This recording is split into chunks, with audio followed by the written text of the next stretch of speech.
Elisia stared at the cream-colored box with a heavy expression. Inside the carefully wrapped box lay a pair of gloves. She had ordered Lucette to send the gloves to Franz. But Lucette stubbornly insisted on handing them over herself. Since it was Elisia who had chosen them, Lucette said, it was only natural that she should give them to him personally. A gift for Franz, of all people. Elisia rested her chin on her hand and sighed. She couldn't force herself to do it. Since that conversation about the past, she had never seen Franz again. She didn't know how she was supposed to face him. A whirlpool of emotion swept through her chest. The first thing she felt was pity for Franz.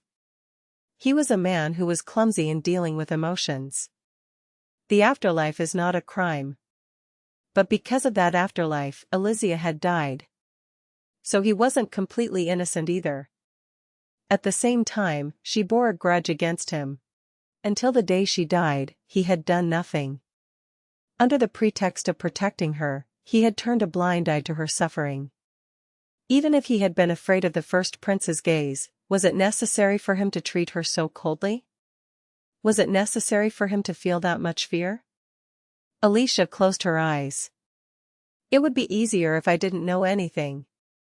Then I could only hate him. But now, she knew everything. Hatred alone was no longer enough. Your Highness, it was Sarah who pulled Aleisha out of her thoughts. She had been watching her carefully, then announced that a visitor had arrived. Baron Ambrose has come again. Tell him to leave. He tried so hard to see you. Elisia smiled faintly at Sarah's words of embarrassment. Sarah, do you remember the letter I showed you before? You mean the one from the lady? Yes. Sarah immediately frowned and beat her chest angrily. How could I forget that? Come here. Elisia pointed to her gently. That's why I told you to get rid of all of Ambrose's letters, right? Naturally. And from now on, get rid of Caleb's letters, too. What? Sarah's eyes widened. And I stammered in astonishment. But the Baron is different from the lady, I thought so too. Elisia's gaze froze. Her emerald eyes fixed on the reception room door. Until recently, I thought so. The feeling of betrayal from Caleb had not gone away easily. His attempt to push Nerys toward Franz, and even in front of Aleisha. He must have thought she didn't know anything. That's what made it even more provocative. He had cheated on her. To her, Caleb was a warm and kind brother. But what was she to him? A tool to display his kindness? A way to get closer to the royal family? It doesn't matter. What's clear is that Caleb didn't really care about her. That day, her trust in him had shattered. A hidden feeling of disappointment filled her heart. At the same time, it left her feeling empty. She had lost a beloved family member overnight. No one could fill the void left by family members. That fact hurt her deeply. Has the Baron been sent then? Sarah followed Elisia's gaze toward the door and whispered. Elisia smiled faintly. Did he come with someone this time? No, he came alone. So, let's see what his argument is this time. Concept. As soon as Sarah came out, the door swung open, and Caleb entered. He was panting, as if he had run all the way, and his face was flushed. Her Highness the Second Princess. Baron Ambrose. You're back. Elisia sat up straight and addressed him coolly. When she looked away, he quickly advanced into the room, then suddenly he knelt before her. Please forgive me. He bowed his head, his voice full of sincere desperation. Behind him, Sarah gasped in surprise. Elisia gestured silently, and Sarah quietly closed the door and left. Now that she was alone with Caleb, Elisia spoke quietly. You suddenly ask for forgiveness, I don't understand. Forgiveness for what? I was reckless. I should not have brought Mrs. Roshanak. Please believe me. It was not my idea. That woman was the one who insisted on coming. That woman, huh? So in this life, Niz is now that woman. Aleisha thought coldly. In her previous life, Elisia had been that woman. Just hearing her name had disgusted them. And now, Neres was that person. It's strange how easily things turned around. You mean you yielded to Mrs. Roshanak's urging? I am staying in Kalpa with the support of the Roshanak family.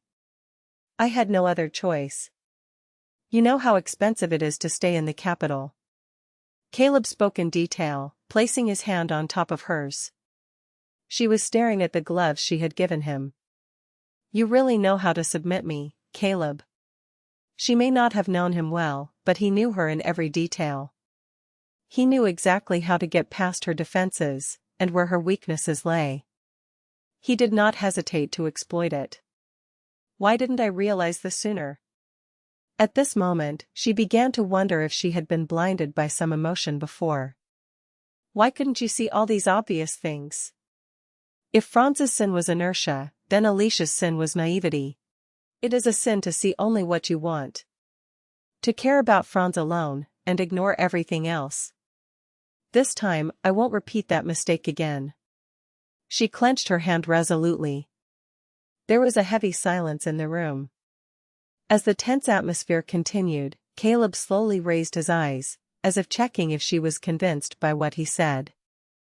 Elisia looked at his transparency with a sarcastic smile. She couldn't believe she hadn't noticed that before. Her cold gaze made his gray eyes tremble. Before he could make any more excuses, she spoke up. How expensive can it be to stay in the capital? Don't tell me you already spent my dowry? Of course not. Your dowry was kept safe. I didn't dare touch it. It's your wedding money, after all. Lies. Elisia's eyes grew dark and deep. She suppressed her desire to explode, and asked softly, why did you choose the Roshanak family in particular? There are many noble families. Why them? What did they promise you? At her question, Caleb clenched his jaw. Why Roshanak? She made it sound like their dog.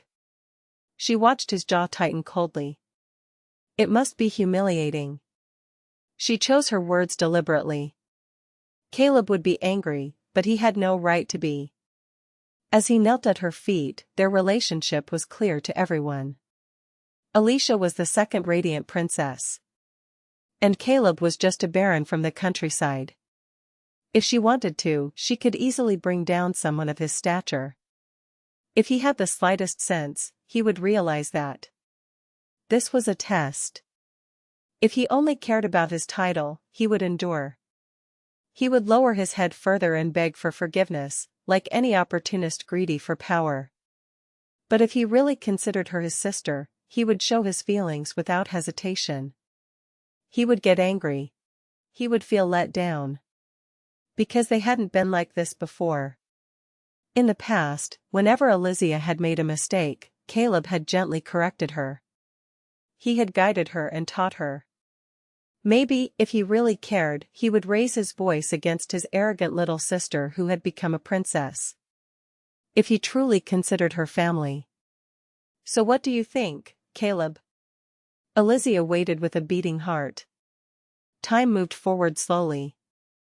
An old clock began to chime, tick, tick. Truly.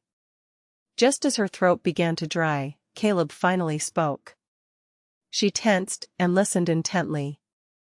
Still kneeling, he leaned back slightly, supporting himself with one hand. Then he bent down, placing his forehead on the carpet.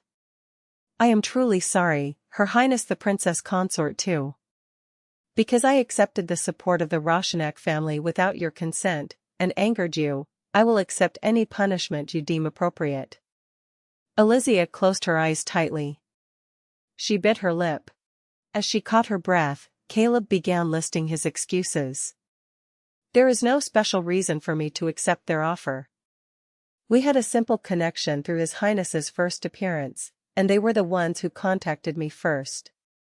I received nothing from them except accommodation in the villa and house in the capital. And, if there really was a price, they simply asked me to introduce you to Mrs. Roshanak. Aleisha listened, a heavy lump forming in her throat. It was confirmed.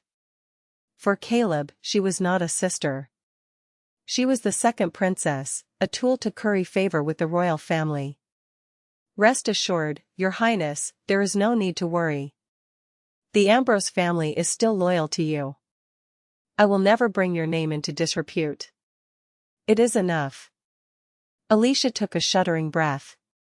She loosened her grip, then gently placed her hand on Caleb's shoulder. That's enough. You can get up. At her words, Caleb slowly raised his head. His face was tense as he stared at her. Their gazes met in the air. A stifling silence reigned in the reception room again.